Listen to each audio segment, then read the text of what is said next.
see you on this 8 degrees morning.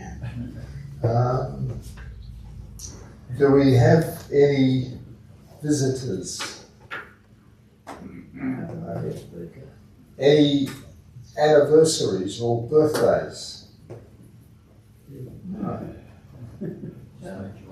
I've got a little story. A married man was having an affair with his secretary. Terrible, terrible. One day they went to her place and made love all afternoon. Exhausted, they fell asleep and woke up at 8 p.m. He hurriedly dressed and told his lover to take his shoes outside and rub them in the grass and the dirt. He put on his shoes and drove home. "Where have you been?" his angry wife demanded. He said, "I can't lie to you. I'm having an affair with my secretary and we made love all afternoon." She looked down at his shoes and said, "You lying bastard, you've been playing golf."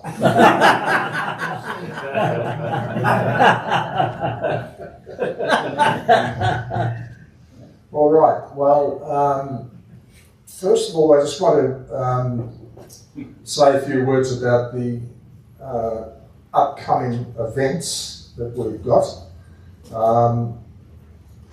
The first one is the Metro Tunnel, which is the 24th of June. We've got a few on the sheet, and the sheet is at the back of the room. So put your names on. We've got 12. We've put ourselves down for 12, and we'll firm up the arrangements in terms of how to get there, where we meet, etc. at the June meeting. But that's open. The next thing I'd like to mention is that the Ballara lunch, Christmas lunch, is on again. We had a meeting with Warringal recently, and the Ballara lunch is on the 26th of November. Yep. Now, like everything else, the price has gone up, and the price now is $70 per head for a 2-course meal, plus soft drinks, etc., and alcoholic drinks you buy at the bar at bar prices. So there's a sheet there for Ballara. We'd like to get a good attendance. They're hoping for at least 60 between us and Warringal, and you can put your names down on the sheet, and we would expect payment to be made by September. There are sheets there, as I mentioned last time, for the morning melodies at Hamer Hall, 20th of October for the RSL band, early December for the Christmas melodies. That's a fair way off, but we'd like to gradually build up our numbers in relation to that, and of course look at the arrangements closer to the event. The other one that's there, which I've mentioned in the newsletter, is that we've had an invitation from the Creswick Woolen Mills to do a tour of their setup in Creswick. And my daughter went there and she said it was very good. She made some nice purchases as well of woolen items. So at this stage we're looking for expressions of interest, and bearing in mind we thought perhaps it's a bit too much to go up and back into one day. The RACV have got a terrific resort at Creswick, so what we're contemplating is doing the Woolen Mills tour and staying overnight at the RACV resort. And to avoid worrying about driving, you can get the train to Ballarat, and there's a bus service from Ballarat to Creswick, which takes about 20 minutes. So anyone interested in that, put your names down. We'll be looking at probably sometime in August for that, if you're interested. I've contacted the RACV about it. They probably cost roughly about $250 for the overnight. And then of course meals etc. would be additional to that, but it's a very nice resort that they've got at Presley. So there's some other things coming up, and also John's contacted Rip and Lee. John, do you want to add anything in relation to Rip and Lee as a possibility of a tour of Rip and Lee? There's been some information in the newsletter about costs and so forth. I think probably suffice that if we just were able to get an indication from the members whether they'd be interested to go, whether there'd be enough people.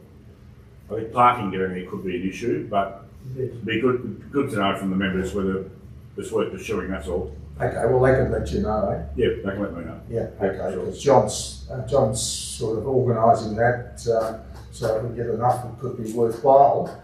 Whilst we've got him, you might like to call out the roll. Cool. Can I? Yeah.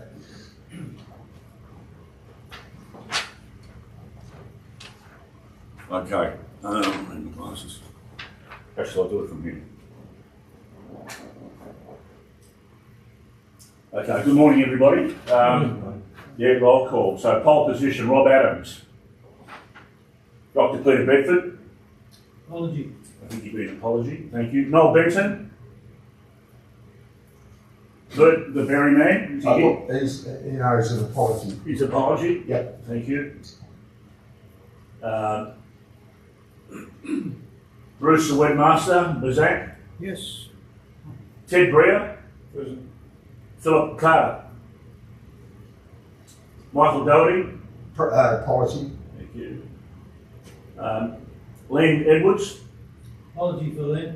Thank you. Robert Yerbacker. Yes, I'm here. No. Alan Evans. Present. Brian Fick. Apology.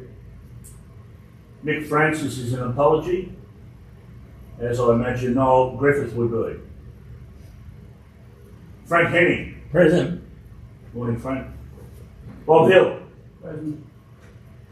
Detlef Hinks. Present. Reg Jackson. David Jones. Yes. Joe Landsberg. Peter McCartney. Yeah. Brian McMahon. John Metcalf. Gary Papworth. Yes, I'm here. Graham Ratton. Yeah. Laurie Rose. Present. Kevin Ryan. Yes. Will the Semler. Almost. Who? Almost. David Taylor. Les Thurling. Present. Keith Tupper. Present. Livio Turacek. Yep. Andy Walsh, apology. That completes the roll call, Mr. President. Thank you, Mr. Vice President. Brian, would you like to say anything in relation to your activities as our armour? So a couple of things, yeah. Yeah, come forward.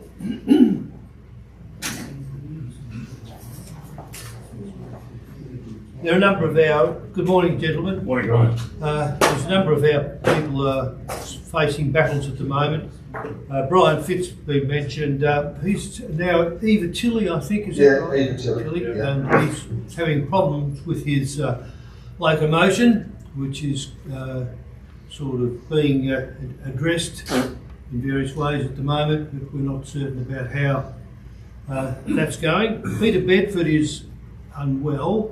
He's having treatment for a couple of medical conditions, and he's not feeling too well. I saw him recently, and he's having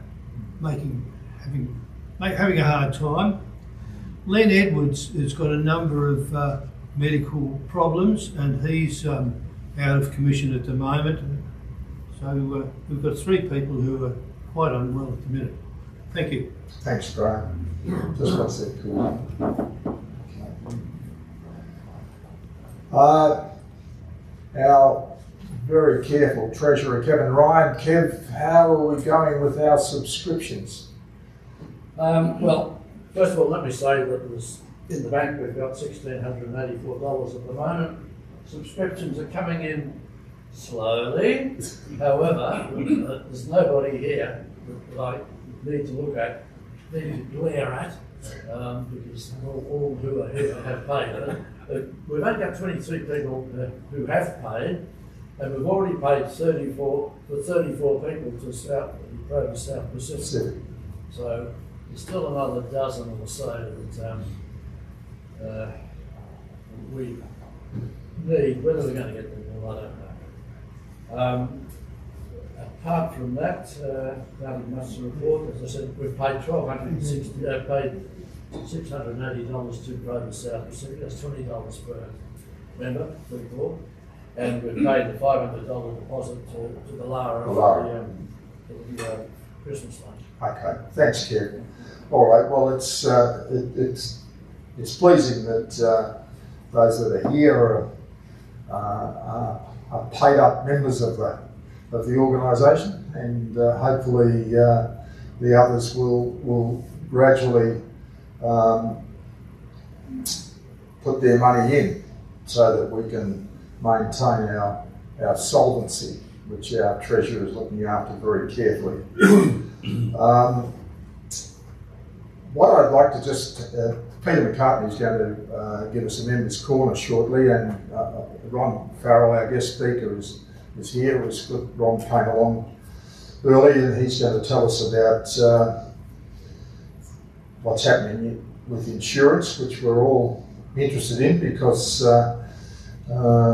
it's a significant item in our budget. But I'd like to briefly talk about, and perhaps John can add a few comments, and possibly Bruce if he wants to, in relation to the venue.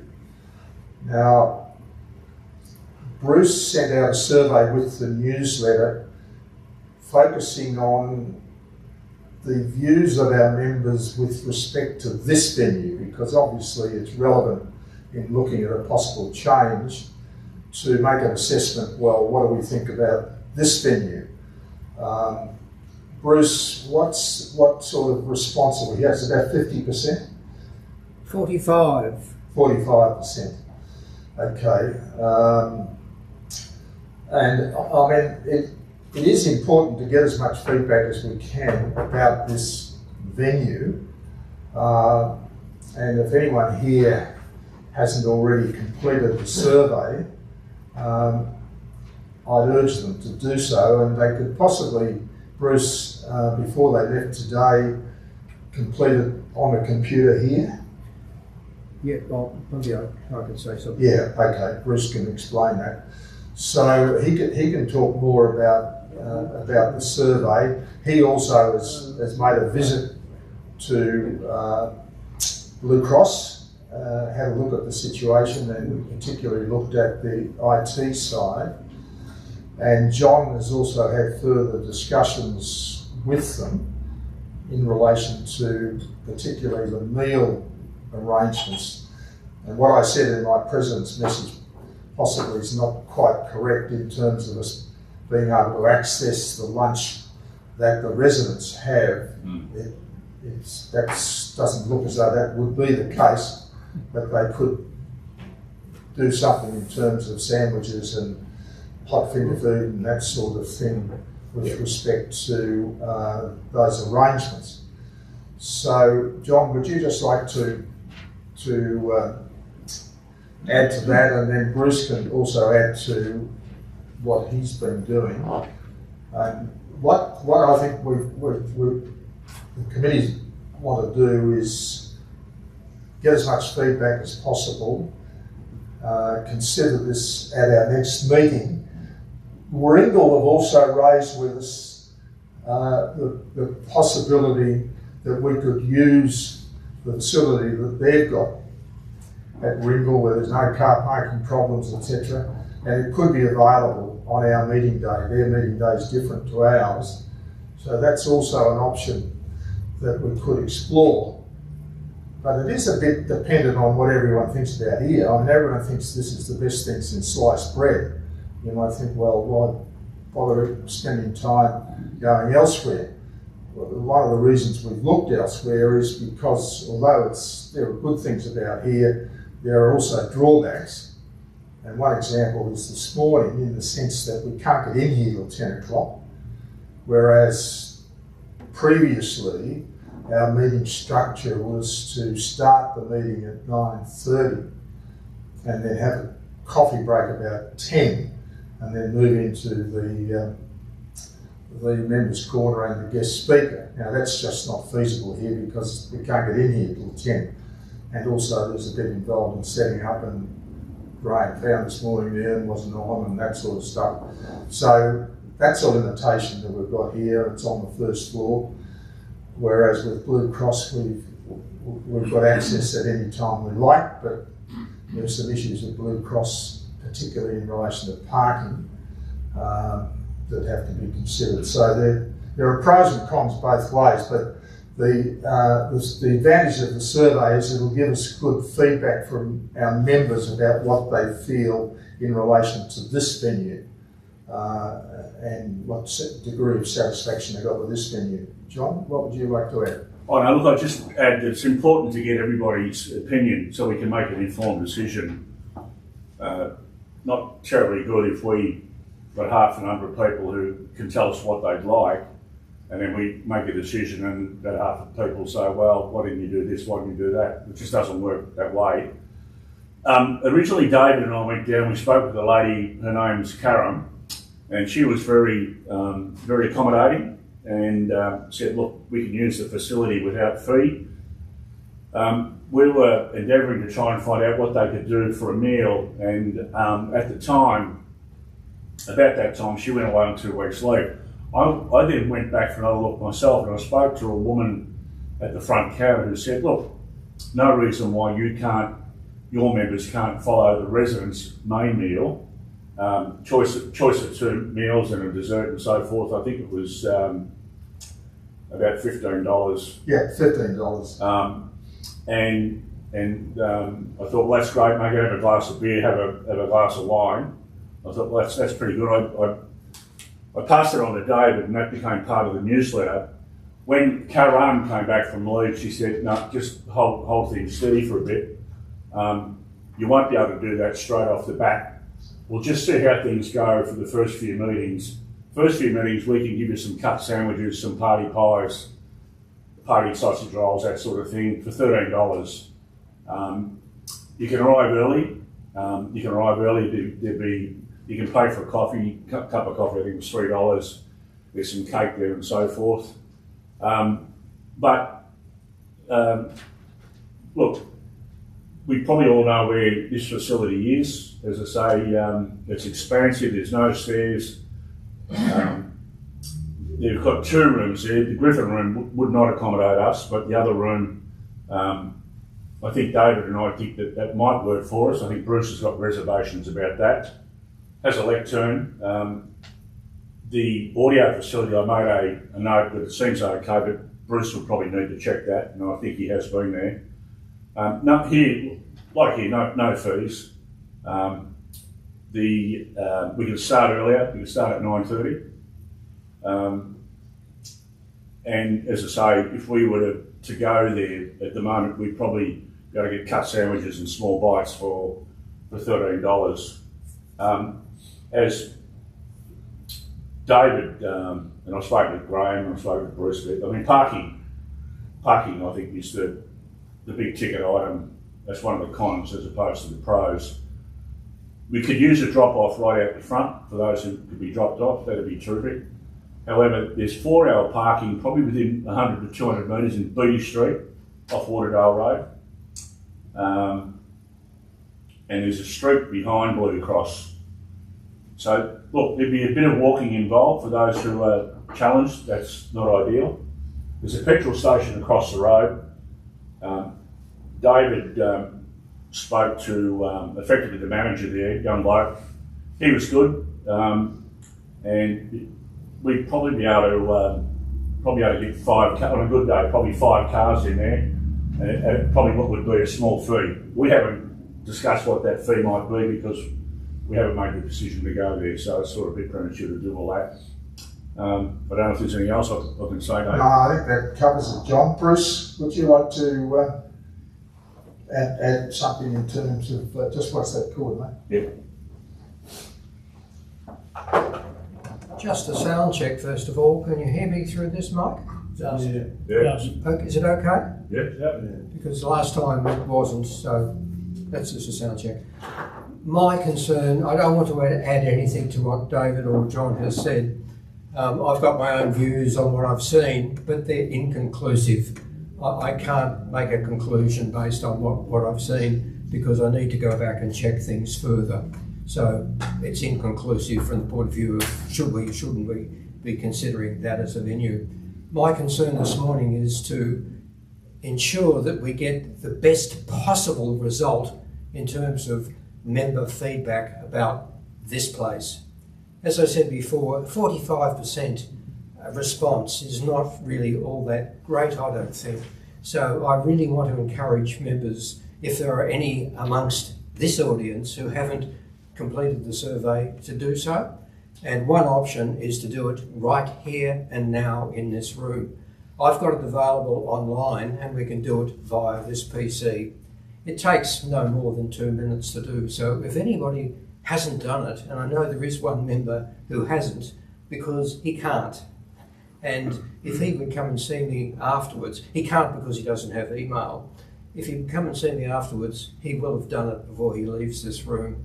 If there's anybody else in that category who can do it and hasn't done it, please come and see me. There's no shame in not having done it, but we want to make sure that we do sample as many of the members as we can for the reasons John just said. Otherwise, if we make decisions based on 45% sampling of the members, then it's going to be very biased. So please, if you haven't done it and you're in this room now and you can do it, just come and see me. You can do it within a matter of 2 minutes whilst I'm online via this PC here. That's all I'd encourage you to do. So that's my part of it. Then if we can get the 45% up to say 60 or 70%, then I think the committee is in a reasonable position to say the members' views of the RSL are ... That's what we want to be able to do. So I would encourage you to do that. That's all I'd like to say. So thank you. Thanks, Bruce. Okay. All right. Does anyone want to make any comment at this point, or I mean, obviously this is under further investigation as far as the committee is concerned, and ultimately, when we feel we've taken as far as we can, we'll come back to the members with a recommendation, and it'll then be a matter for the members as to what course we take. David, we've got a committee meeting next Monday. Next Monday, yeah. Ideally, we'd like to be in a position to make a decision then, I would have thought. Yeah, if we could. Insofar as this facility. Yeah, as far as this facility is concerned. Yeah. So getting the feedback would be very helpful, as Bruce has pointed out. Okay, all right. Well, thanks for that, and we'll press on with it. And we just want to get the best place we can for our meetings. Members' Corner. Peter McCartney is going to give us a Members' Corner. Peter is a recent member of our group. We're delighted to have him.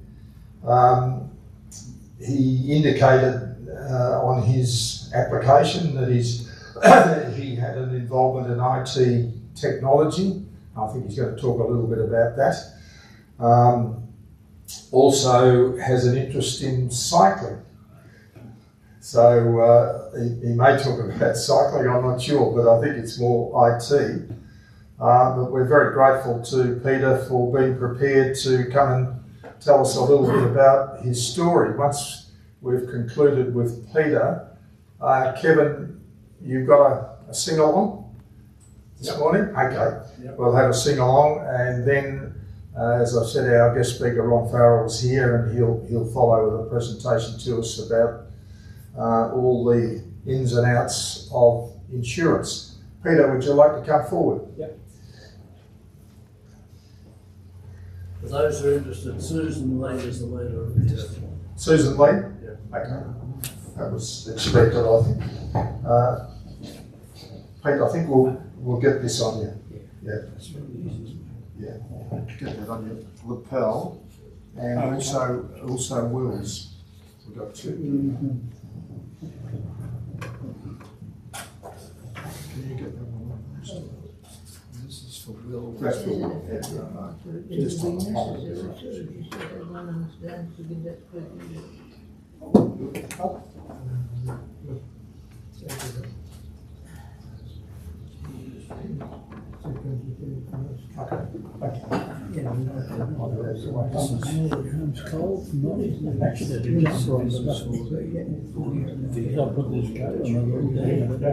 cool on the arm. That's why I sat outside in your shirt. The sun was beautiful. Oh, yeah. I did yesterday too. I sat out there for about half an hour.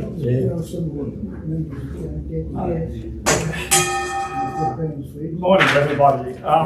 My name is Peter McCartney.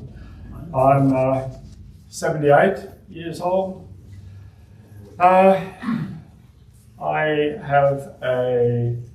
have three sons. One of them lives in northern New South Wales, and the other two live in Watsonia.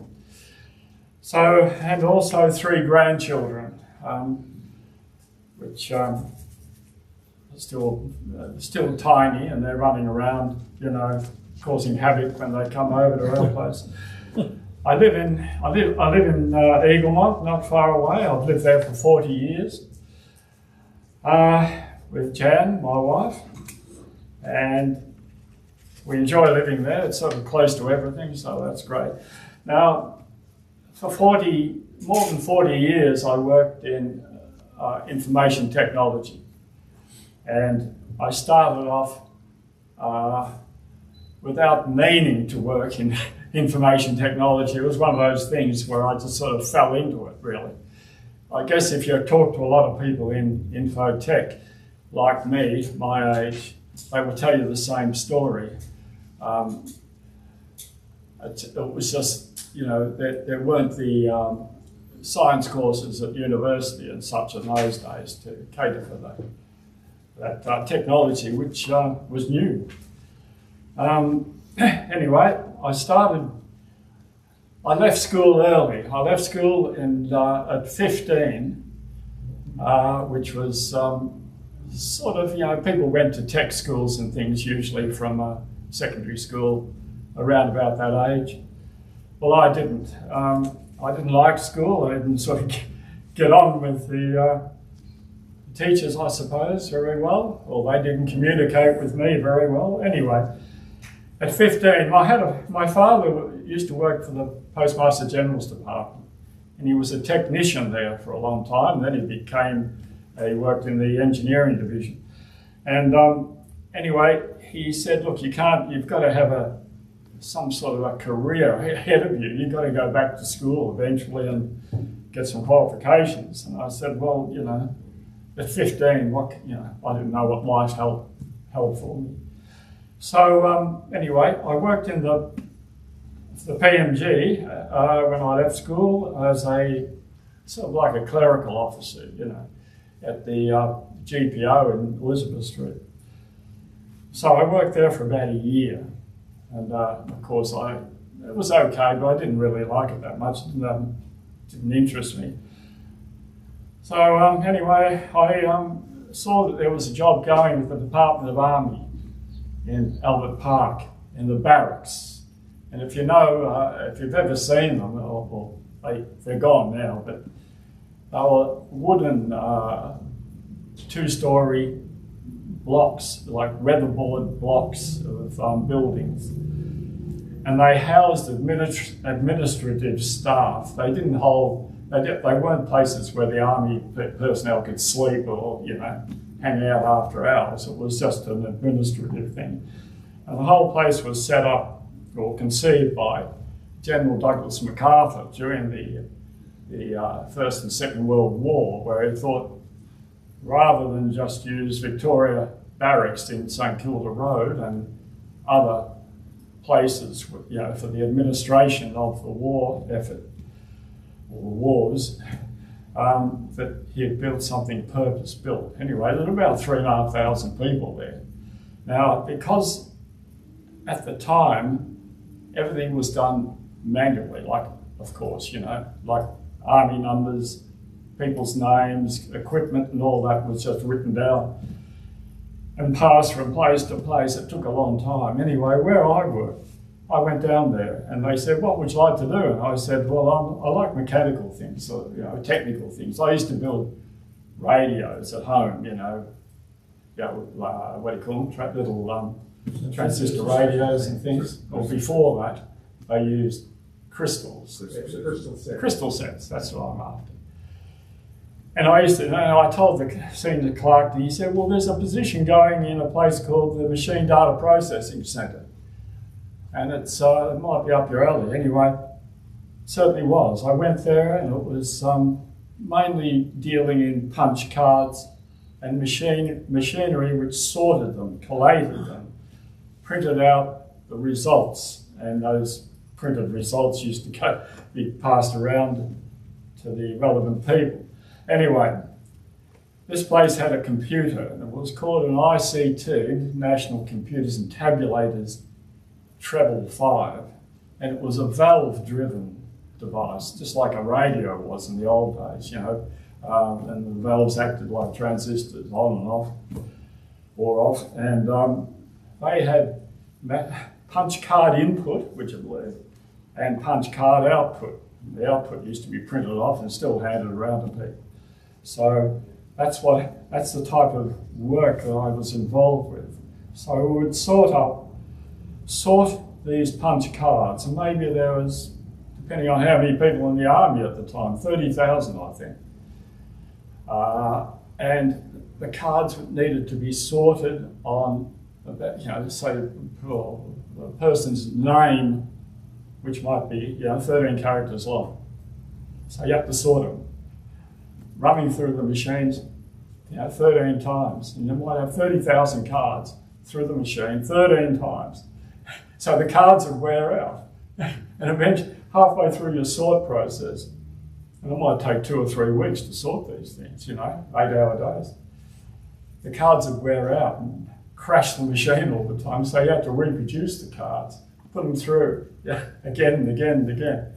It was very time consuming, but you know, time wasn't of an essence like it is now. Anyway, I had this computer there that was programmed with a punch board. It was like a telephonos board. They had punch leads and things they pushed in.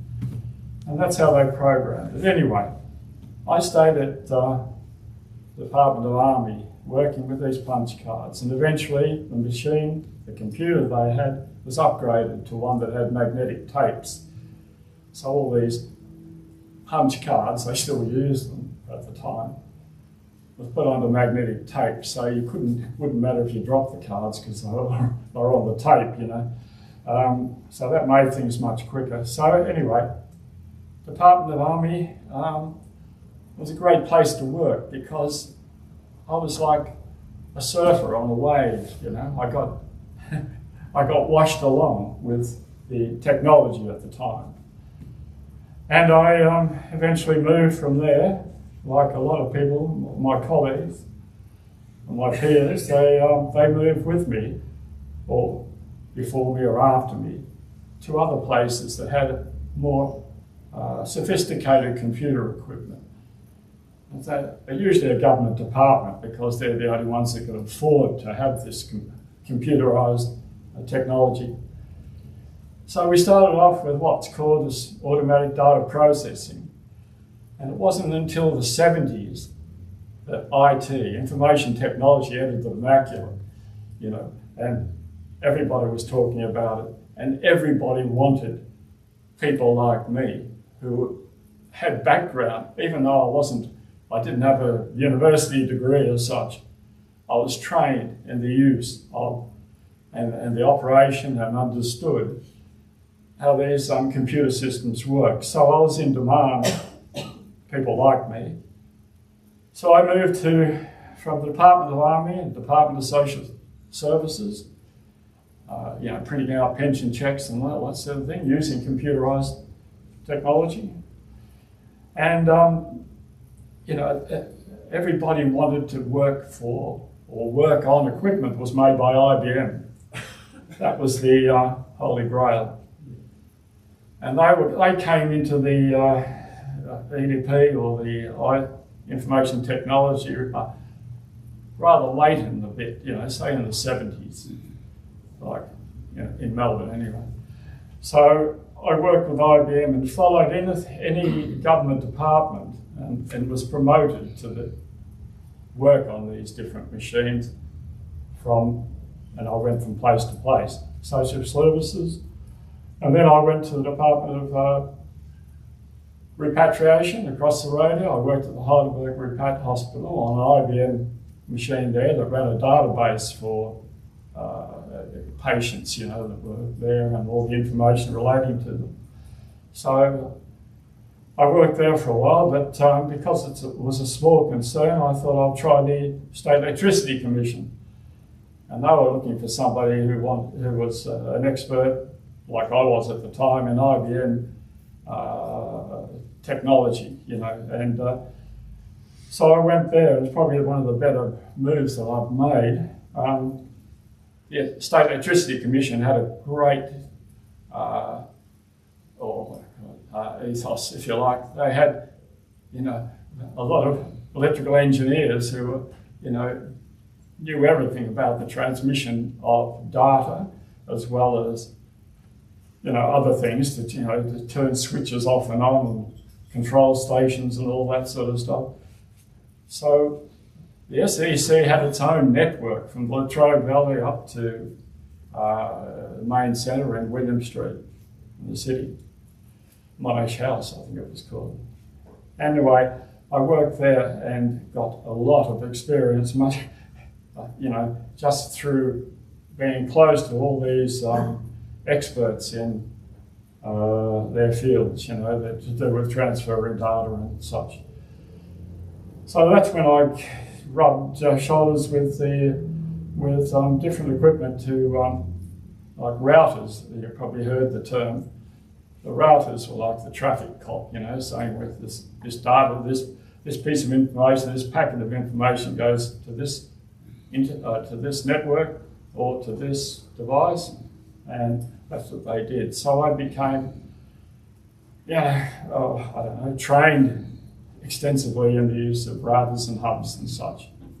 And that was what the SEC gave me that boost. Unfortunately, the Kennett government at the time decided to break up the SEC. So I was given the option. I could either take a payout or I could roll with this little group of people that, or colleagues that had quite a concentrated amount of information or knowledge. And they would deal with the distribution companies of the old State Electricity Commission. And eventually, because they had all different types of equipment, they had to settle on some sort of standard, so that one box could talk to another, Now, I had a very good understanding of this, IBM technology, so that was my area of expertise. So when we're looking at routers, routers and a standardized, what do you call it? Or standard, anyway, using IP and packetized information. So you have a packet of information, with all these data bits and everything flowing along a wire or through the air, if you like, if you're using radio technology. And these packets of information didn't have to know what device they were attaching to. So they get attached to IBM or CDC or any other piece of equipment. So I was trained, to know all about this stuff and to have a look at a packet of information, to break it up into its constituent parts. Anyway, I'm getting a bit too involved. Anyway, so SEC, we had this little group of people who looked after all the distribution companies until they didn't, because the distribution companies got their own people to work there. So they didn't need this little group of people called the Energy Information Technology Company that I worked for. So I moved to, and during this time, IBM and Telstra purchased, or took over this little group that I belonged to. And eventually I got drawn into Telstra proper. And I worked in Collins Street as a network information officer or manager or something like that. So I worked there to 2004, connecting Telstra, purchased the IT from, say, the National Australia Bank, ANZ, and ran those, the IT side of it for those companies. That's just one of the things that you probably don't hear about, but Telstra had a big hand in, taking over the management of banks' IT. Anyway, that was a good job. I enjoyed that. Had a lot of really smart people working with me. Anyway, 2004 came along. They decided to make a whole lot of people redundant, and one of them was me. It's like you're better off staying as a technician. Sometimes as soon as you become a manager, there's more managers than technicians. Anyway, so my wife and I then decided, why don't we go up and live up in Bermagui? You've probably heard of Bermagui. It's a fishing village on the south coast of New South Wales. So we already had a house up there, like a holiday place. And we used to go up there quite a bit during my career. Anyway, so we went up there and lived and had a great time. I joined the progress up there, U3A, men's shed, all that sort of stuff. So I did everything you could do under the sun. I was telling Bev, I even learned to play the cello.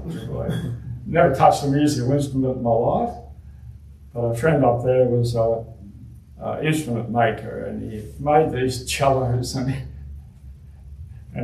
he said, would you like one? And I said, well, I've never played a musical instrument. Anyway, so I had a good teacher up there, and I did learn how to play the cello. I haven't touched it for a couple of years, but there you go. I think we're all in that boat, we leave things and put them aside.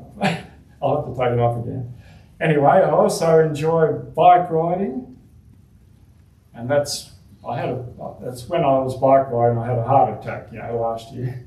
So I haven't really been throwing myself into bike riding recently. However, I do a lot of other things, walking, a lot of exercise, and enjoy reading, enjoy travelling. I won't go into that, haven't got the time now, I don't think, but my wife and I did a lot of travelling during our married life, and that's about it, really. And now I'm enjoying the company of you guys. So, thanks for having me.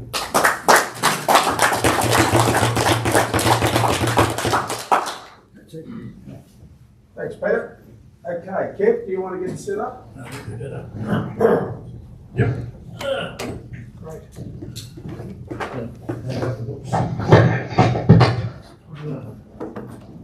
Thanks for setting it up.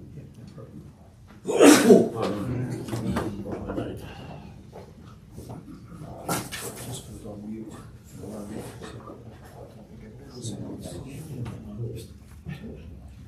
Oh, press that button. It goes green. We're ready. Show something good stuff.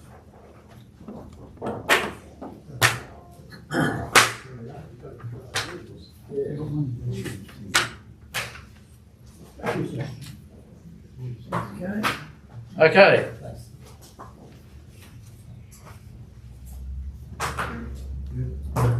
Righto, now this, today we've got a couple of songs for the crooners, so I hope we've got a few crooners here today. The first one is number 7, Far Away Places. Okay, Bev, we ready?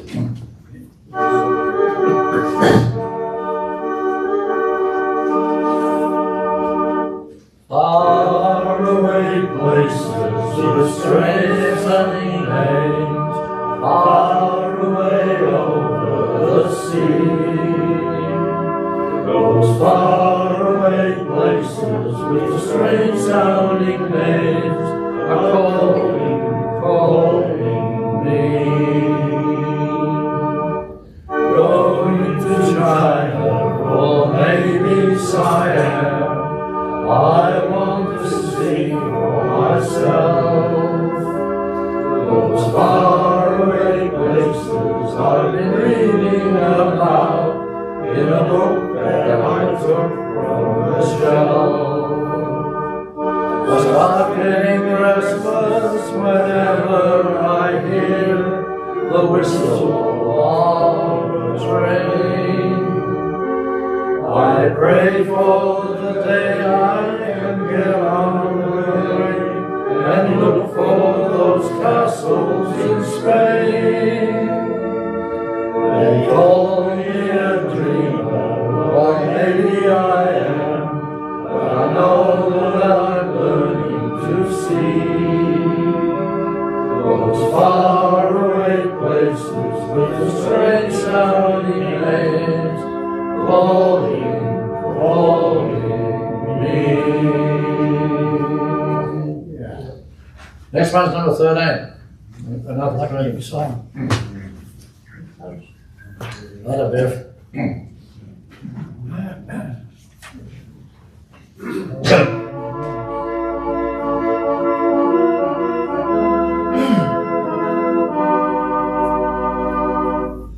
Nothing could be finer than to be in Carolina in the morning. No one could be sweeter than my sweetie when I meet her in the morning. Where the morning glories twine around the door, whispering pretty stories I long to hear once more. Strolling with my girlie where the dew is early in the morning. Butterflies will flutter around and kiss each little buttercup at dawning. If I had a land's land for only a day, I'd make a wish, and here's what I'd say. Nothing could be finer than to be in Carolina in the morning.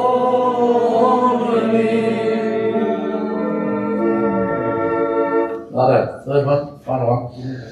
Last week, the Allies, I suppose, the UK, England celebrated 80 years since the end of the Second World War, VE Day. So, number 35, the White Cliffs of Dover. Okay. Right up here. 85. Cliffs of Dover.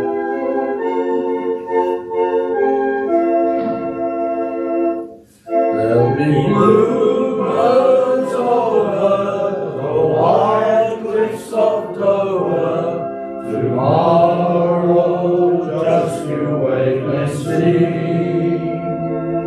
There'll be love and laughter and peace ever after tomorrow when the world is free. The shepherd will tend his sheep, the valley will bloom again, and Jimmy will go to sleep in his own little room again. There'll be bluebirds over the white cliffs of Dover tomorrow, just to wait and see. Right, thanks, Ben. That's it. Okay, we'll get Ron mic'd up and we'll move to our guest. Come up and get you mic'd up.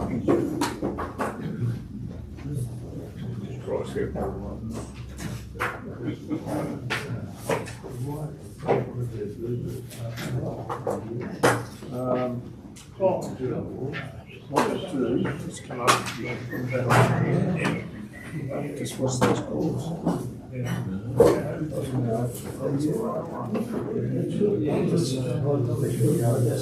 That's all right. Bruce, we've got two. Wilton here has his own speaker, which helps him with his Anyway. Yeah. Great.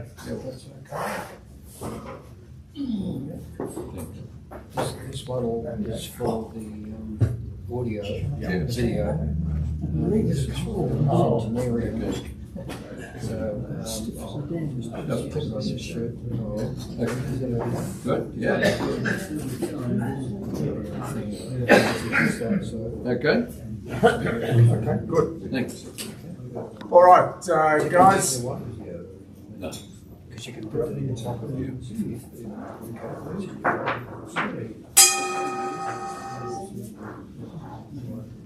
Okay, our guest speaker today is Ron Farrell. Now, I've known Ron for a long time. There really wouldn't be anyone in this country who would be more knowledgeable and experienced as far as insurance is concerned. And here I'm talking particularly in relation to general insurance. He's basically had a lifetime in the industry, in senior positions, including an involvement with the Government Insurance Authority, which is called the Victorian Managed Insurance Authority.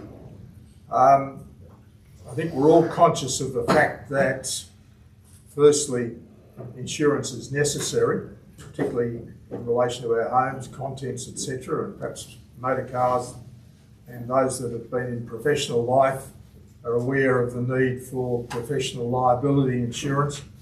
We're also aware of the fact that it seems to be getting more expensive, and we also are aware that it's become somewhat political because it's affecting people's situation in terms of finances. And then, of course, Australia being what it is subject to natural disasters such as floods, such as bushfires, which then raise issues about insurance, whether there is insurance or whether it's adequate or whatever. So Ron can tell us all about that and give us his perspective on it. Would you like to make him welcome? Morning, everyone. Thanks for having me. Peter McCartney made me laugh when I can imagine the 15-year-old Peter McCartney joining the what was known as Cairo, Central Army Records. Yes, yeah. My father also worked there. He was a military man in his later life. Talking of insurance, I started in 1954, 11th of January 1954, which is a way ago. And I was also 15, just like Peter. And from there on, I commenced a career which I absolutely love. Every day I was in the industry. So I left it only a few years ago and had kept my hand in, even though I retired from the company that I worked for, delivering the tea tray to start off with and in the end running the company. So times change. Never did I believe that I'd see a headline like that appear, which for those that may be a little deficient in the sight line, it says APRA, which is the Australian Prudential Regulatory Authority, flags growing threat to insurance affordability.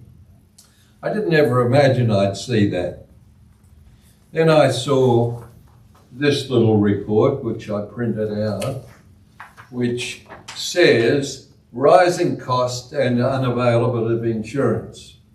And that comes from the Senate Committee report last year, November last year, out of Canberra. And it also talked about the role of insurance in the event of a disaster. So all of these aspects are becoming sort of a day-to-day talking effort in the community. But if we think about it a bit further, we probably bring it down at my stage of life or your stage of life to thinking about, oh, the bloody house insurance is just falling due and the price has gone up, or my car insurance is now more expensive than ever. Or if you've still got a few business interests, you may own a property or two or something like that, you find that the costs now exceed what you're getting as rent, and you say, oh, I'm out of this. Well, insurance has some massive effects on the community, and little do most people realise how extensive those effects are. So this is the latest figures, and you can't read it, so I'll just show it to you. These are the latest figures that have been produced by the Australian Prudential Regulatory Authority, December 2024. And I'll refer to those a little bit later. So what I'm trying to talk to you today about is insurance without its technicalities. So firstly, has anyone here ever been in the insurance industry? Yeah. Life insurance though. He was in the, well, I was also in the life insurance industry. Okay, someone from the life insurance. Well, I'm not going to talk about your specific topic today. Is there anyone here who's never bought insurance? You've all bought it, so you've all got an involvement. Has anyone here either purchased or renewed their car, house, or contents insurance recently? Is anyone here? I notice a couple of hands are not going up. There must be a reason for that you haven't renewed or purchased a policy. Yeah? Okay. Maybe it's because you thought it was too expensive. Maybe you thought the insurance companies rip off the customer and they only play their own game. Or do they make excessive profits? So if you had $100 and we're going to put it in the bank tomorrow, what return would you expect for that $100? Well, if you don't think about it too much, the bank only pays you about 0.1%, I think. But if you've got any brains whatsoever, you're putting it in an account which probably gives you about 4.75%. Would I be right? Yep. Okay. So, and some people are even shrewder than that, and they put it in other venues that give them a higher return again. So how does that compare with your thinking of insurance companies and the return they make on their net assets? How much do you think they return? Could we have a bit of thought round the table? Do they make 4%? Do they make 6%? Do they make 10%? What's your thinking? 10. I reckon they make 10. You reckon about 10% on their money is what they make. On their capital. on their capital, on their net assets. Well, the figures at December last year, which were produced by the Australian Prudential Regulatory Authority, was that they produced 4.4% return on their net assets. Okay, so it's not much different to me putting my $100 into the bank and getting 4.75. It's about that figure because it goes up and down from year to year. But importantly, when you put your money in the bank, you are a bit careful, aren't you? You really look at your money, because it's my money, and you look at it and say, what's the risk if I put it with that authority or that bank or that? What do? You worry about the risk ratio, don't you? Because there is a risk when you put it through. Even if it's one of the major 4 banks, there's still a risk. Well, to the degree that the government backs them. But there's a risk. And when you move outside the 4 or 5 major banks, the risk can increase greatly. So, when the insurance industry makes 4.4% return on its net assets as of last December, your risk to the risk ratio when you put your insurances with them, prescribed by the government, works out at 1.8, or for every dollar exposure, there's at least a surplus of 8.8%. So you're well and truly protected by the Prudential Authority as to the risks that are being placed. And the government, when I first started in the industry, anybody could start an insurance company. The requirements were about, as long as you had a capital of $5,000, it might have been a little bit higher than that, you could start an insurance company. Look at what Larry Adler did. He was a taxi driver. He started that insurance company on peanuts. But he saw there was a bit of an opportunity, so he jumped in and created FIA Insurance Company, which eventually went down the tube badly. Why? Because they were greedy. They didn't put the money aside to protect in the event of a claim. I'm diverging a little bit because today I'm really talking about the rising costs of insurance as they'll apply to the majority of people here, and its availability. So I'm going to talk about car, home, and contents insurances. Health insurance, life insurance, and business insurance, I'm not going to refer to, but I think the lessons that I'll apply here today apply equally to health, life, and business insurance.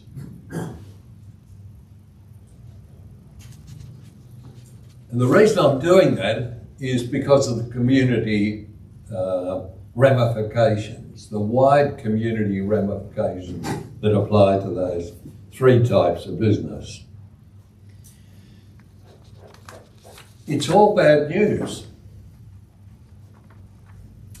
The Federal Parliamentary Senate Committee reported in late 2024 that the cost of insurance for these 3 types of insurance has risen far beyond what could be expected. The price rises have exceeded inflation and wage growth. So if you're buying your house, car, or contents insurance, the price has grown greater than inflation plus wage growth. Have a guess what it was over the past decade combined? 24%. 92%.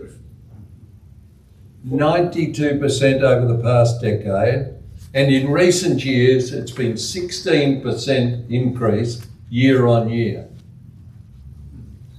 So here's the average Joe on a standard income trying to buy his groceries and all the rest of it, and then he's got the car insurance and the house insurance and maybe contents insurance, and he's trying to meet the bill for the cost rises that occurred in the industry.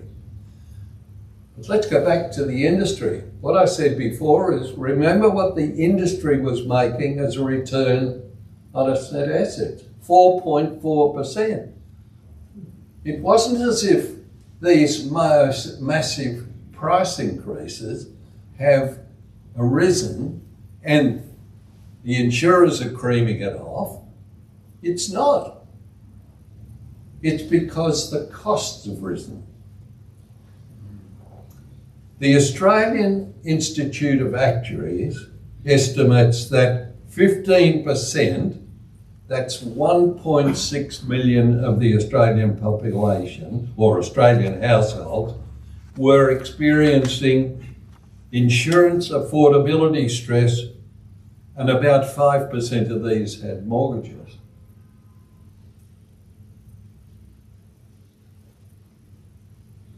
Standard & Poor's estimates, and they've projected these figures, that if 1/3 of these stressed households dropped coverage, and 1% of that 1% of that are affected by a catastrophe, the banking sector could face 200 million in credit losses. The effect of insurance across the society is enormous. And you worry why the banking sector is trying to protect itself. It's doing these numbers all the time and seeing what exposure they've got. A market assessment, well, I just got to go back a step. Most of you would know that, like a bookie, the insurance industry lays off its risks. So it lays off its risks to what are called reinsurers. And normally reinsurers hold a large proportion of the Australian risk. So the Australian capital exposure is well protected by the 1.84 exposure limits, and the reinsurers bear the rest of the risk. The global reinsurer, Swiss Re, estimated that there is now a protection gap in Australia of, in American dollar terms, $12 billion that's uninsured or doesn't have a protection gap, is what they call it, a protection gap. The protection gap is the difference between the cost of recovering from an event and the insurance that's in place. 12 billion US. Choice magazine, you all know Choice magazine, it reports that the benefits of insurance are increasingly out of the reach of many. I'd like you all to tell me why this has occurred. Would anyone like to venture an idea as to why it's occurred? Come on, there's got to be something you've got a thought. Global warming. Climate change. It's a result of climate change. Now, I first attended my first lecture on potential climate change in 1974, and it was the managing director of BP Worldwide gave that lecture here in Melbourne. And he explained to us what the effects were going to be. From a personal experience point of view, I experienced Cyclone Althea. Do you know where Cyclone Althea was? Townsville. I experienced Cyclone Althea in 1971. What was the outcome of that? The outcome of it was we rebuilt half the town because we used to be related to one of the major permanent building societies in Townsville. We made a decision, that's the insurance industry made a decision at that time, not the council, not the government, not the federal government.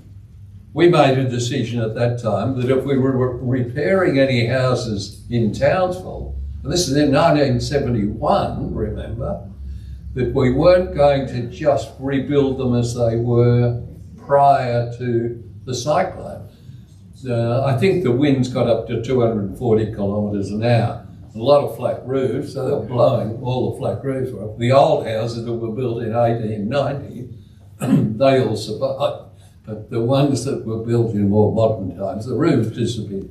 So what we decided, we would rebuild all the roof, or all the houses, and cyclone-proof the roof, or cyclone-proof the house, as they called it, and we bolted the roof to the floor, or to the foundations. So that was done by the insurance industry off its own bat, paid for mainly by the reinsurers who were involved. The next one I got involved in, you probably don't realise this, but the company I worked for, we used to have 3 accounting dates. We used to account in June, 30th of June, standard Australian accounting, but because we were a subsidiary of an English company, we had the 31st of December as a second accounting period. We also had a third one because we had some American assets, and so we had to produce 3 sets of accounts every year. But for our purposes of managing our operation here in Australia, the 31st of December was the key one. So you were always looking at your monthly results and hoping that you'd get to the end of the year without something happening. Well, Cyclone Tracy came along, on the 23rd of December or something like that, I think it was? 24th. So we were looking great. I can remember looking at the accounts and saying to the staff, oh, look, we've done really well this year. Bingo. Because we had 20% of Darwin insured. That was the last time we ever wrote a risk in Darwin. We withdrew from the market in Darwin. But as a result of the Darwin episodes, the building regulations were changed. And now the government's stepping, thank God, and now they build, all the houses in Darwin have to be cyclone proof. Then at the end of the year, in 1974, we had a double disaster, the Brisbane floods. Now the Brisbane floods, we built a new building in Eagle Street, Brisbane, while I was there in Queensland. And lovely new building, perfect part of town, Eagle Street. If any of you know where Queen Street, it's just behind Queen Street in Brisbane, the main street. And I remember that the basement was filled to the roof with floodwater. On the driveway down into the basement, that's where they put a substation. Of course, it filled the substation up and put the all the electrical system out. But we decided we should have our offices right on the top floor to get the best view of Brisbane in those days. Now we've got how many thousand claims? I'd hate to tell you how many thousand claims. This is just our company alone. And we had to get the staff in every day. The building was as hot as hell. There were no windows, a modern building, fully air conditioned. I had to walk up to the 12th floor every day to get to work. I had to work in these horrendous conditions and deal with all these claims. The problem was the phones were also out. So how could people ring them to report they had a loss? Bit difficult. The manager decided he had the answer.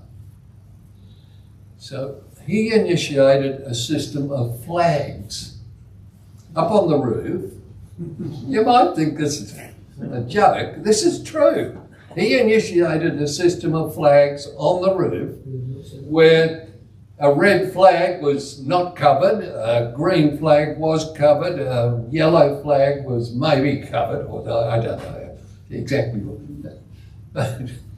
And they had somebody perched on another building somewhere which you could get to because the floodwaters weren't there, and then they'd convey that message by phone or whatever it was between them. It was an absolute disaster because companies weren't really prepared for something like that to happen. They might have been prepared. They thought, oh, well, if we have a claim, you know, they can ring in and we'll fix the claim up. But when you can't get into your own building, so there's, I'll deal with that just a little bit later because APRA is taking some action to ensure that doesn't occur again. But because of climate change, APRA are now estimating that the insurance industry has to provide $1 billion Australian, at least $1 billion Australian per annum as a payout for a catastrophe. That's APRA estimating it. Then you've got to bring that down to the individual companies and start thinking, how are they going to deal with this? How are they going to provide sufficient capital to balance this up? They can do it, but you can imagine how difficult is the decision to set your prices. The direct effects of this are premiums are rising, which we're all seeing. Consumers have to decide whether they're going to pay the price, reduce their cover, or opt out completely and take the risk themselves. And when you think of those three options that they've got, you also have to think of the protection gap that I mentioned earlier. The protection gap in Australia is estimated at 12 billion USD. 12 billion. So a lot of people are not insured. Then there are those that only take partial insurance, that they think, oh, well, we used to take, we'll pick the car to begin with. We used to have comprehensive insurance before. So in the event of loss or damage to the car, you get it fixed. Oh, hey mum, can we afford it? You know, have we got any money in the... Mum will say, oh, no, we've got to buy the groceries this week. Got to do this. Oh, well, let's not take full cover like comprehensive insurance. We'll just take third party only. And we'll cover ourselves in the event. So maybe they halve the cost. That's So now, in the event of damage occurring to the car, they've got to pay for it themselves. Are any of you living in an apartment building? None of you live in apartments? You all live in Eaglemont, I'm sure. I'll just give you an idea of apartment buildings. I live in an apartment in Malvern. We live on top of a hill. The chance of us ever getting flooded, 0. The chance of us having a major event, unlikely. What's the major risk, do you think, for us living on top of the hill in Malvern? What do you think would be the major, the big one? What do you think will be the big one for us? Fire. No, not fire. Concrete building, it's fully sprinkled. Anyone got any idea? Earthquake. Earthquake's the big risk because the fault line, the big fault line runs across the bay, right, across the bay and comes through the city of Melbourne. Right? Earthquake. How many of you worry about earthquake? But the risk's there, and insurance companies got to put the money aside for it. But that's the biggest risk. That's the big claim risk. If I lived in Brighton, it'd be flood. Nobody's saying flood, because on every title in Brighton, there's a caveat at the bottom of it that says this is subject to water inundation or something like that. And there are other areas around Melbourne that's similar. Now, just going back to living in the apartment block, the government try poorly, in my opinion, and I'm not talking any one government here, I'm just talking government generally, they try and legislate to protect people who are living in apartments. And what they require is that every 5 years it is obligatory that the owners corporation that runs the building, and it's a statutory body, must have a valuation done on the building, and the sum insured that they buy for their building insurance must be related to that valuation that's done every 5 years. With our building is, I think it's insured for about 80 million currently. But when we first set the sum insured, I think it was, we were doing it every 3 to 5 years, but we tried to get ahead of the market because the CFMEU were saying, hey, if we need to do this job, we want another 40% in wages, and the materials cost was going to go up, and all of a sudden, to wait 5 years was absolutely stupid because the values are rising so rapidly in the building industry that we were being left behind. And if we'd have done it continued to do as per the legislation every 5 years, we would have, and had an event, say at the 3-year mark, we would have been so underinsured, it wouldn't have been funny. Now my guess, you blokes, most of you will own your own houses. And if you own your own homes, you're probably not aware that you need to look at your sum insured every year. And don't just think, oh, that's enough. you've got to really understand what's happening with costs. Costs are they're rising in the building industry for domestic dwellings, and the pressure that's coming on them because they want more and more built, right?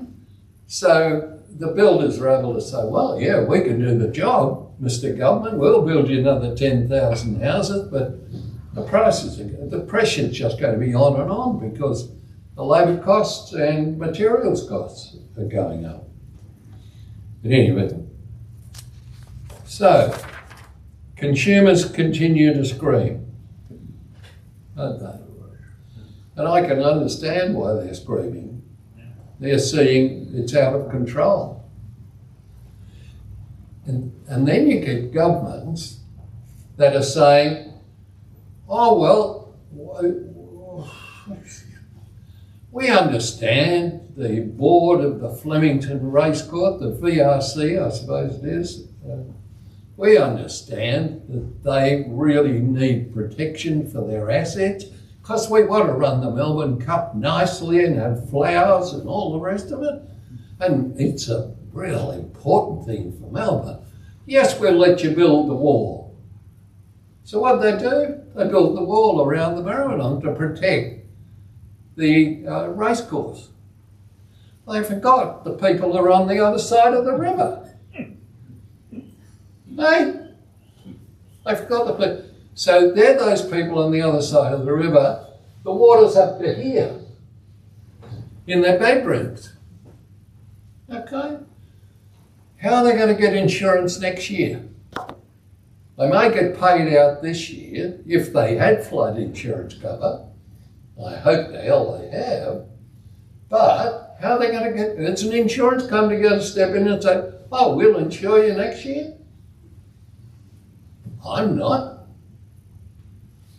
Right? And neither is the rest of the industry.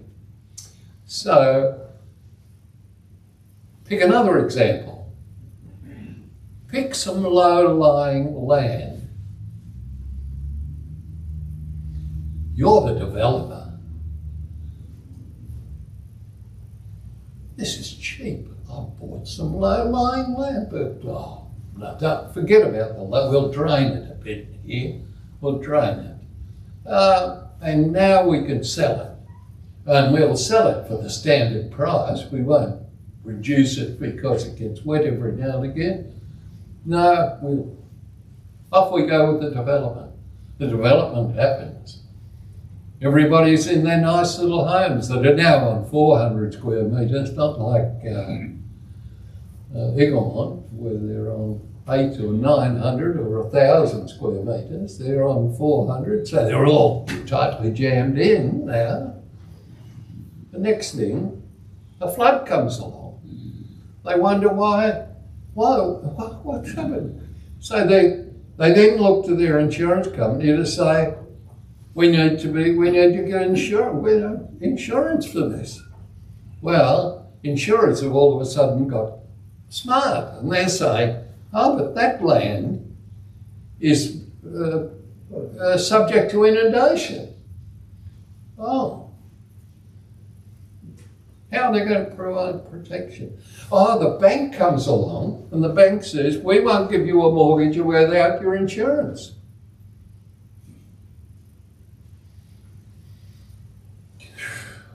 I don't have an answer to it.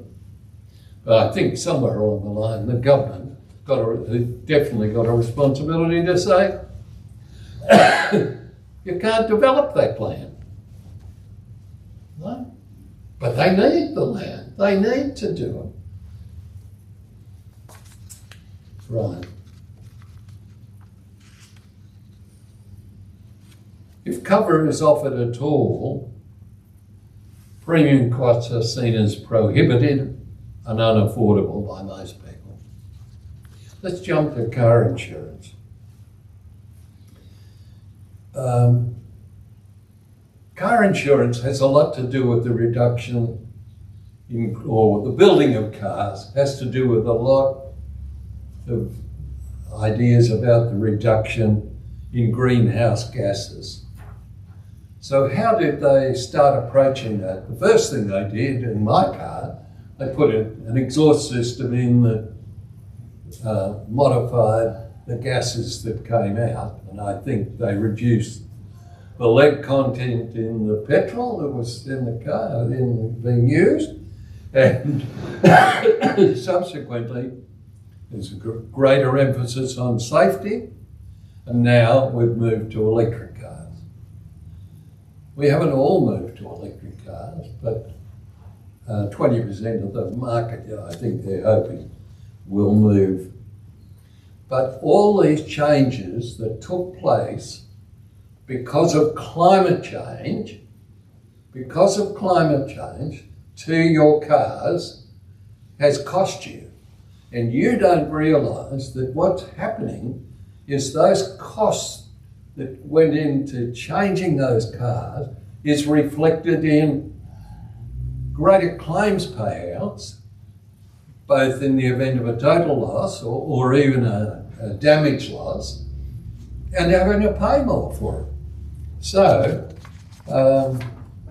like the price rises of new electric cars are up here for the pick a Tesla, for example, that's sitting up here as a price compared.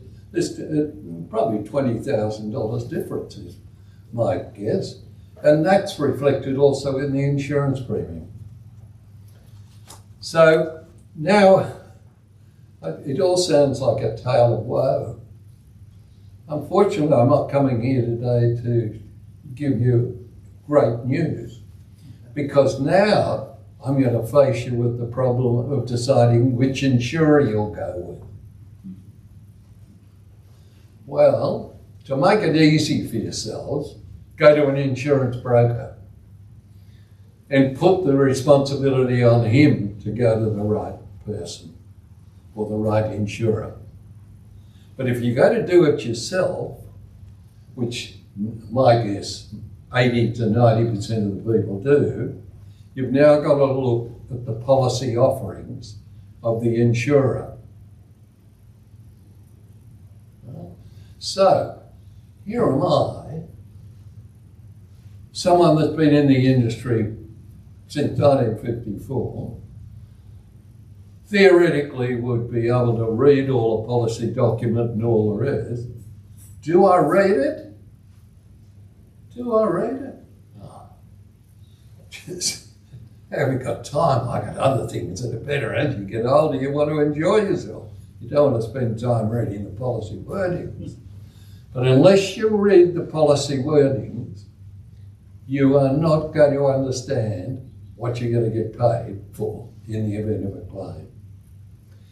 And there is no market uniformity between companies.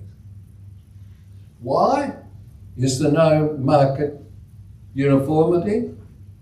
It's because they disbanded, well, the trade practices disbanded what was called the tariff industry, where they all had the same wordings and they were all talking, colluding on prices and all the rest, going back 50 years.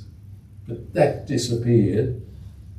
So the Trade Practices Commission said, you've got to send in, or you've got to try and educate the consumer in the policies that they're buying.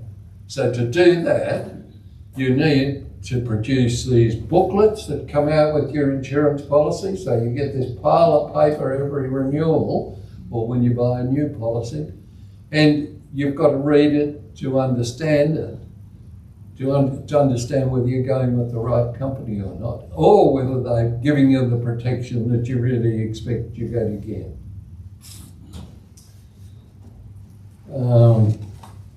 So there's no common wordings, there's no common claim system. Each company works on its own. So what's your fallback? Your fallback is to appeal to the Insurance Ombudsman in Canberra. It's a free service. And the Ombudsman, after asking you to get into arbitration with your insurance company if you're arguing over a claim, they can make a determination after arbitration failed. and they're on the side of the consumer, the Ombudsman.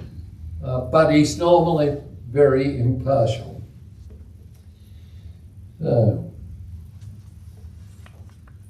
Imagine the societal ramifications that I've really referred to.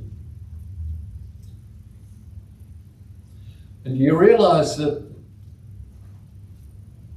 the worst affected in the community in all of this is those that can least afford it. The people at the bottom of the barrel, the people that don't have much money, the people that don't have higher education, the people that don't, they're the ones that are exposed more than any of you in this room. That's my guess. There are estimated to be 75,000 properties currently exposed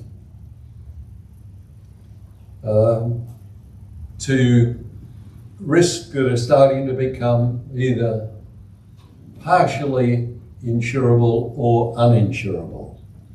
They could be in bushfire areas, they could be in flood zones, they could be in areas where exposure is too great. We've seen landlords exit the market, and I referred to that earlier. Landlords are getting out of the rental business. Why are they getting out of it? Because insurance prices are just rising so quickly, the return on their investment is diminished. We've seen some prices exceed, for the average householder, their mortgage repayment costs. You think of that. Your insurance cost is going to be higher than your mortgage cost.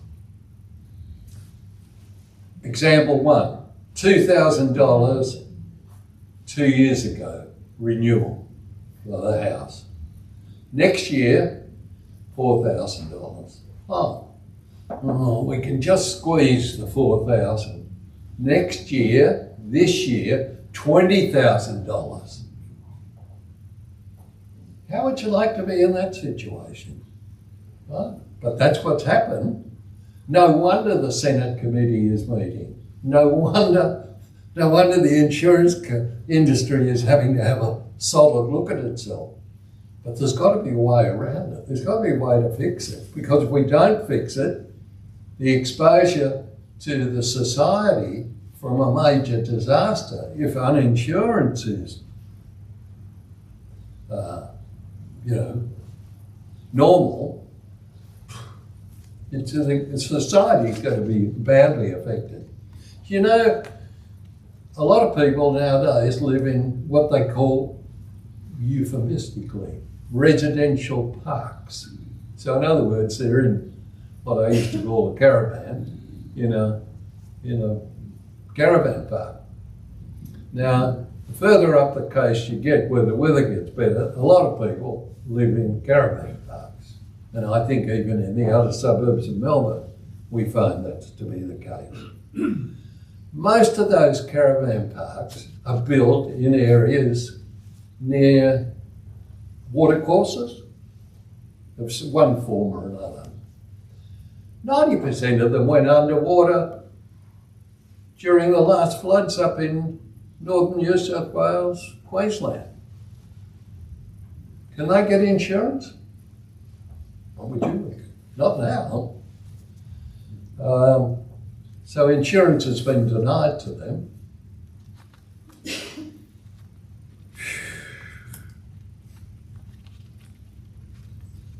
The market's split, as you would probably be aware, into different types.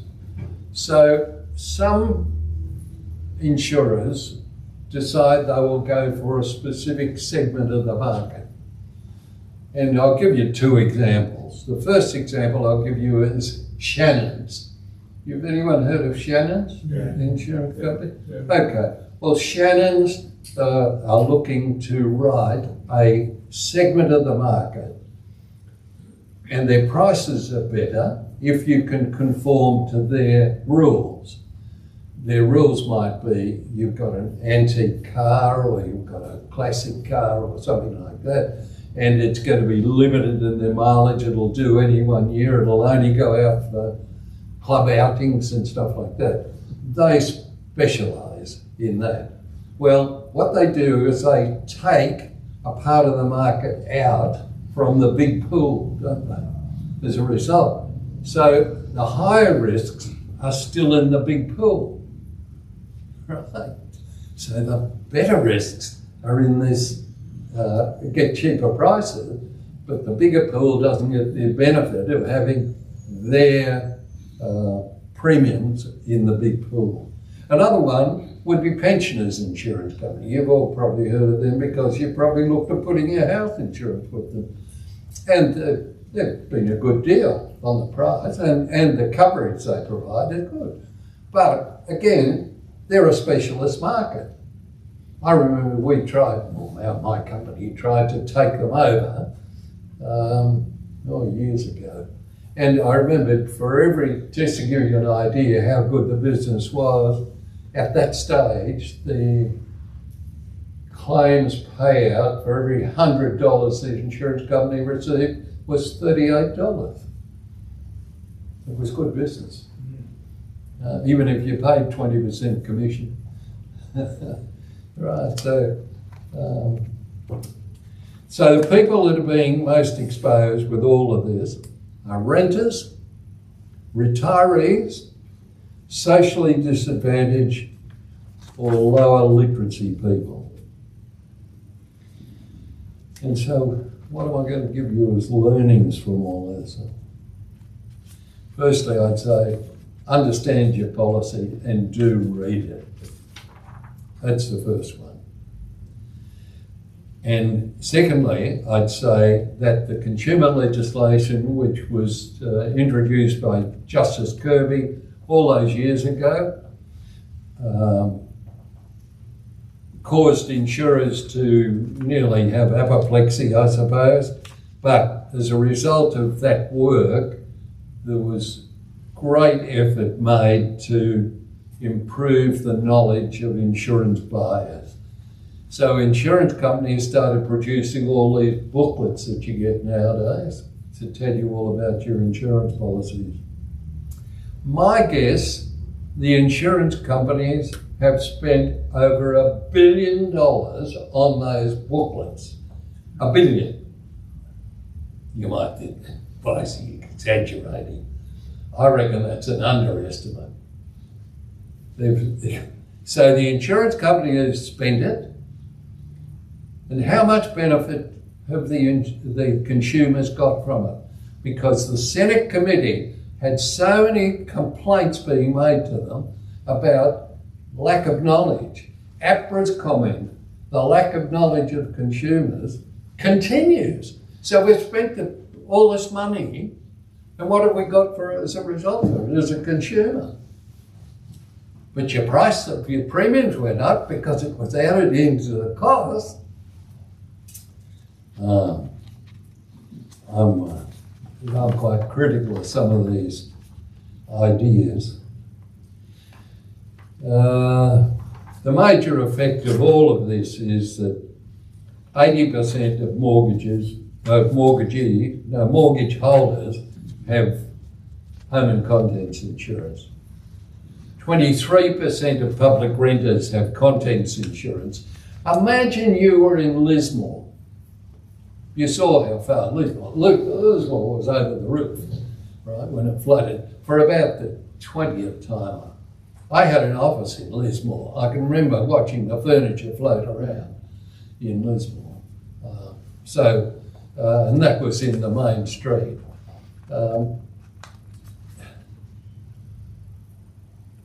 If you're a public renter and only 23% of you have insurance, what happens to the other 80% that don't have any insurance? The water's up to the roof. Every bit of furniture and stuff that you own is probably in that apartment or room or whatever it is. and it's destroyed. You've got to throw it out. You can't use it once a flood begins. A flood is disastrous what it does to all your goods and content. So they've got nothing. So who are they going to fall back on? They've got to fall back on the community to provide for it. And if you think many tenants are forced to live in high-risk areas due to the lower rental costs. And with no insurance and being unable to replace their belongings, and your contents, see, they'd be buying contents insurance. They wouldn't be buying building insurance. They'd be buying contents insurance. But the contents insurance has a provision for alternative accommodation costs, and just like your building insurance does. So you can then move out of that accommodation and get into temporary accommodation. The insurance company normally provides 12 months alternative accommodation. So a lot of these people are just forced to take their own risk. They've just created a reinsurance pool, or no, a pool, an insurance pool in North Queensland, because most people can't buy insurance in North Queensland, particularly for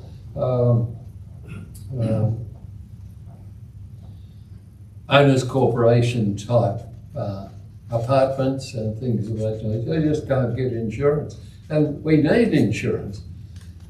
Councils are complaining that their development plans are being restricted because there's no insurance available. So, what are the government doing about this? This is the federal government. What are they doing about it? Well, the Australian Prudential Regulatory Authority believes that insurance companies could better explain how policies are priced and what risks are covered. A motherhood statement, if ever I've read one, and as I explained earlier, proven to be a costly exercise with the printed material that they give to consumers. I'm not satisfied. But do we, as a society that believes that in an economic model where free enterprise reigns, that we shouldn't do something as a government, because a government can create the pool. Here in Victoria, David mentioned earlier, I was involved in the formation of the Victorian Managed Insurance Authority. And the whole idea of that was the Victorian government used to go out and buy all its insurance from the general insurance market. And in doing so, in buying that from the general insurance market, we always felt that, well, it was felt that they could do better if they had what's called a captive insurance company. And a captive insurance company is where you pool all your, if you're big enough, you can pool all your business together. And here in Victoria, it was decided that under Stockdale was the treasurer at the time, that we should have a captive insurer for Victoria. So all of the risks in Victoria were pooled together under one insurance company called the Victorian Managed Insurance Authority. And that worked extremely well until I probably shouldn't say it out loud, but the government, certain governments can find, if they need a few quid, they might pinch a few of the reserves. That's the only downside to it, because you give governments an opportunity to play with the figures.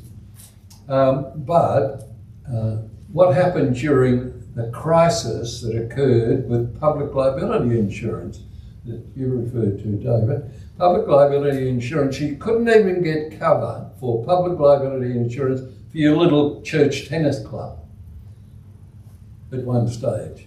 So to overcome the market problem, the government agreed they would step in and VMIA would pick up the risk. We'd cover all the risks for them. And we did that for a few years until the market stabilised once again, and now everybody can buy their insurance. So it shows that it's possible for the government to do something if they've really got the ambition to protect the consumer. So it can be done. And this is an example that I provide to you. Thanks for your time. Bye. Thanks, Rob. Fantastic. Could I have this? Oh, Thank you. yeah, sorry. Any questions? Any questions? And two people are too. I'll Yeah. give you the other one out of my pocket. Les? You mentioned brokers before, insurance brokers. Okay, Do thank you. you recommend people like myself with car insurance, etc., are you better off from the point of view of cost and then making claims? The broker will handle the claim, I would imagine. So, Thank you. Some brokers are good, some are bad. It's like the world at large, you've got to pick the right one. I would put it like this. My insurance has fell due. I've got 2 cars and 1 house, or 1 contents insurance, that's all, now that I'm living in this apartment. With the car, the first one that came up, I decided I couldn't understand why it had risen $1,000 in the 1 year. I thought, what am I going to do? Well, I immediately thought, I'll at lunch with David and people like that. We all chatted about it, and they all said, we're getting quotes. Well, I thought, getting a quote, I'm not happy with getting quotes. You need to see the policy wording. But once I'd done that, I swapped my insurance from the company I worked for and had my insurance with since 1954. I swapped. That was with that first car. The second car came up, I couldn't believe it. The sum insured they were suggesting on the car, I wouldn't agree with that. I rang the company again and I swapped the second car. The third was my contents insurance, and I knew how wide the cover was. I then rang for a quote on that and found that the premium that I'd been quoted for renewal was $1,000 less than I was being quoted now. So I left that cover where it was. So that's just me who's been in the industry. Now your question related to brokers, well, a broker will take the responsibility of shopping the market for you and may be able to get you the best deal they can get and better than what you have. But you've got to make sure, again, you do ask them the question, if I'm going to a broker, is the cover as good as what I've got? The cover. And the policy wording has to be providing you with the right sort of cover. The second thing, in the event of a claim, yes, they can take over the responsibility for you, but in domestic situations, unless it's a major event, I'd say they would have little involvement. they're more likely to have a wait from the day in getting a claim process. No. They could. It depends They could. on the broker. Exactly. I mean, if you've got a broker who's placing a lot of business with a particular insurer, then there's a certain amount. They can put a bit of There's a certain amount of pressure that they can exert in relation to that. Yeah, I'd say from that point of view, I'd agree with David's comment there. Yeah, but John? Look, just a comment, if you could, Ron. I've got 2 cars, both insured with Shannon's. Recently, one of the cars I was driving was involved in a minor accident, my fault, and the tow truck came along and picked it up. It stayed in a holding bay for a week. Under the policy, I could have gone to Shannon's authorised insurer, or I think under the policy I could take it wherever I like. I took it wherever I like because I thought, well, that wasn't an approved repairer, but I knew the person who repaired the car would use genuine Mercedes parts. I waited. It took 5 weeks to get it done for a minor accident. After 3 weeks, the authorisation to have the car repaired had not been done. So it took me some time, a few phone calls, and eventually I got under a woman who said, well, if you had taken it to one of our repairers, it could have been repaired immediately. I said, well, under the policy, I said, I get an opportunity to take it somewhere else. And, you know, that's part of your fanfare. Well, you can do that, but I said, well, effectively I've been penalised. I'm without a car. Luckily I had a second car. I didn't have a car for 5 weeks. So just, what would you make of that? I'd just say, what's the policy wording say? Yeah. Well, if you go to their designated repairer, and that's what I've agreed to do with the 2 motor vehicles that I've insured with Amy. Yeah. I'll take their. I've got a repairer just round the corner, which I've used for years. Yeah. But I won't give a damn. I'll just go where they say. I just felt that I was penalised for taking the car elsewhere. I'm sure. But did the policy wording stipulate that if you went to Shannon's designated repairer that you'd get a car? Did it? Yeah. Oh no, I didn't. I took the option of not getting a car. No. I've got a second car. But just that the car took so long to get repaired. Oh, I can't. Anyway. Yeah, well, that's because, of course, they're used to working with particular repairers. Yeah. And they know how to have arrangements where they get priority and all that sort of stuff in getting the work. And in fact, maybe only I mean, some of them. repair. Yeah. And also, you've got to watch the situations in terms of, well, what parts are getting put in? Are they genuine parts or are they? Well, that's why I went to the authorised, because the person who said go authorised knew someone in the panel beating industry who said they'll do it on the cheap if you go to there. Yeah, Don't use well, generic parts. that is fact. You got to watch that. I don't think that's. Anyway, just an observation. Thanks, Ron. All right. Well, yeah, we've got something for you, Ron. Before you go, over here in the corner. It's drinkable. It's drinkable, chosen by our esteemed treasurer who knows his wife. Honey. So, Thank you very much. and Thanks, guys. Ron's going to stop. So any questions, you can have a word to him at lunchtime.